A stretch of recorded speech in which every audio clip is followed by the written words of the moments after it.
President Trump has no understanding of economics and statecraft, that he has damaged the relationship between India and the United States, that he has pushed India closer to Russia and China. Modi is smart. Modi is playing his cards, and he's reminding the US that he has a choice. Look, I don't know why anyone would take anything that Navarro says seriously. This is the guy that is alleged to have made up quotes in a book. This is not Modi's war. This is Putin's war. India is a super, super important player in the 21st century. It's only going to get more powerful. Ed, thank you so much for talking today, and I really appreciate your time. If you could just introduce yourself, your full name, please, and how you want us to designate you. Sure thing. So my name is Ed Price, and I'm an independent analyst who also teaches at NYU. Great. I don't know if you've seen the remarks from the Oval Office today. When asked about removing tariffs on India today, President Trump stated that we get along very well with India, but at the same time, he did make references to the tariffs that are imposed in India on U.S. companies. Now, how should this seemingly contradicting messaging be interpreted? And what does this trajectory of this relationship from its origins to the present moment reveal about the underlying tensions? Well, thanks for having me on. I used to think that President Donald Trump had a very poor understanding of economics and statecraft. And I realize now that that was wrong. And in fact, President Trump has no understanding of economics and statecraft. That is the only conclusion that I can draw, given the way that he's behaving towards India. Now, there is some case in a sort of good old-fashioned great power competition to have China and the USA go at it against each other. There's some case for Russia and the USA to go at it against each other. It's one of our national hobbies. It's one of their national hobbies. But there is absolutely no reason, particularly in the current moment, to have the United States and India clash like this. It wasn't necessary, and it was entirely the doing of the US side. Yes, India does place tariffs on items. I mean, by the way, so do we now.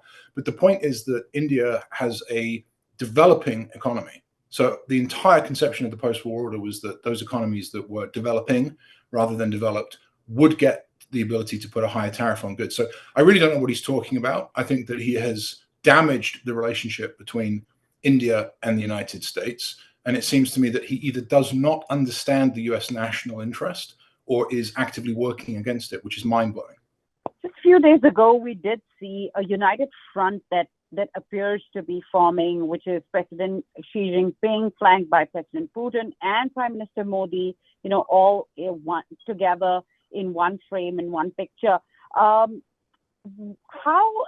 has President Trump's tariff strategy really backfired and strengthened the alliance that the United States has sought to counter over these years?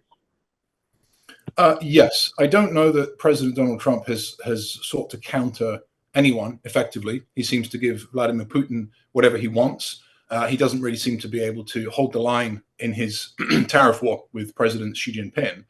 But yes, it does seem that he has pushed India closer to Russia and China. I would just put a little word of warning on that, though. It comes with a health warning, because it is not the case that India, China, and Russia are the best of friends. I mean, this is an outsider speaking. I'm a Westerner and a US citizen.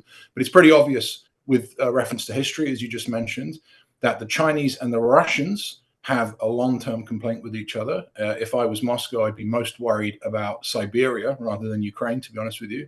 And of course, the Chinese and the Indians have very deep civilizational differences and a border dispute right up until the present day. So yes, President Trump has pushed Modi closer to Putin and Xi, but I wouldn't look at that visual that we saw, that compelling visual, and think that it is necessarily the case that those three men will now always work together. Modi is smart. Modi is playing his cards, and he's reminding the US that he has a choice.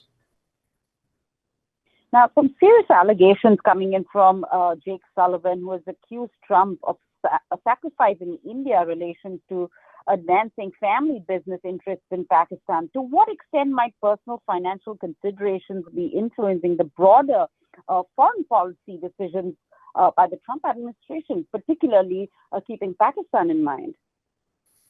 Well, Jake Sullivan is a partisan political actor, so I won't remark on his views. I'm an independent analyst, but it does seem that the president of the United States has active financial interests. And this is a departure with what's always traditionally been the case, right? Which is that presidents are not supposed to have active financial interests. And I'm afraid to say we'll never know. I mean, it's almost impossible to get to the bottom of what exactly those interests are. We just know that they exist. One example that is pretty well documented at the same time as not being very well documented is this meme coin scam, and these various sort of coins that pop up. People try and buy them, they're pulled out. It's all very shady. So yes, I would say that the president of the United States probably does have some sort of personal active financial interest, which is a departure from the norm. But someone like me from the outside, I have no information. I don't really know what those interests are. Right. Now, if we talk about, some allegations by some Trump loyalists, Peter Navarro, to be precise, he used inflammatory language referencing this war in Ukraine as Modi's war and making derogatory comments. How significantly might such rhetoric damage this bilateral relationship? Well, look, I don't know why anyone would take anything that Navarro says seriously. This is the guy that is alleged to have made up quotes in a book that he wrote, quotes from himself. So again, Navarro is one of these characters that I think is probably a little bit off-piste intellectually as well as in terms of the administration's policy. That said, he has a position of influence. We're talking about him right now, and probably that is something that the Indians will note. By the way, in defense of Modi, this is not Modi's war. This is Putin's war. Putin's war. So it's very strange to me that the United States has an official who is making remarks like that. And let's bring it back to the start of our conversation, if I can. The United States has every interest in making friends, deeper friends with India right now. If I was running US trade policy, which obviously I'm not, but if I was running US trade policy, I would have India tariffs at 0%, not 50. So Navarro, honestly, not someone that I take seriously. Foreign policy experts have warned that pressurizing India to abandon Russia could drive it deeper into the Moscow sphere of influence, because historically this relationship has been that strong. Are we witnessing this prediction materialize through India's increased BRICS engagement alongside with Brazil, who's also been slapped by heavy tariffs? Well, there is no Moscow sphere of influence, and that's Putin's entire problem, right? He's trying to rebuild the old Soviet empire. So there is no Moscow sphere of influence. There is a Chinese sphere of influence, which Russia is a part of right now. Now, if you're asking whether India under Modi is willingly becoming a part of that sphere of influence, which is effectively the Chinese sphere of influence, no. Let's just go back and remember our Indian history to some degree. India is an independently minded sovereign with its own civilization. It makes its own choices. It, of course, basically led the non-aligned movement during the Cold War. So there's no way that India is going to permanently put its feet one side or other of a line, and especially not when it looks at what's happened to Russia, which is essentially a form of economic conquest by China. So my personal interpretation is that Modi's being pretty smart. He is reminding the Americans, he's reminding people like me that he has options, but he's not fully embraced China and Russia and is not attending the military parade, for example.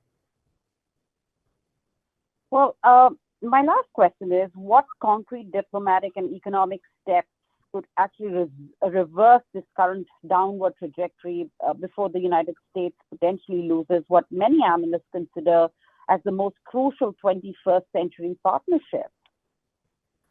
I consider it the most crucial 21st century partnership. The partnership between India and the United States will effectively decide what happens between China and Russia. I've put this a different way before, which is to say that India has the deciding vote in the 21st century. If India chooses the US versus China, or if India sits out of any US-China competition, it will effectively decide the outcome. So India is a super, super important player in the 21st century. It's only going to get more powerful. And like I say, I can't for the life of me understand why the president of the United States, in a confrontation with China, in a war, if you think about it, with Russia, would deign to put 50% tariffs on India. So I think the number one thing that we could do of two is remove that 50% tariff and get it down to something far more reasonable. I suggest 0%. And the second thing we can do is apologize.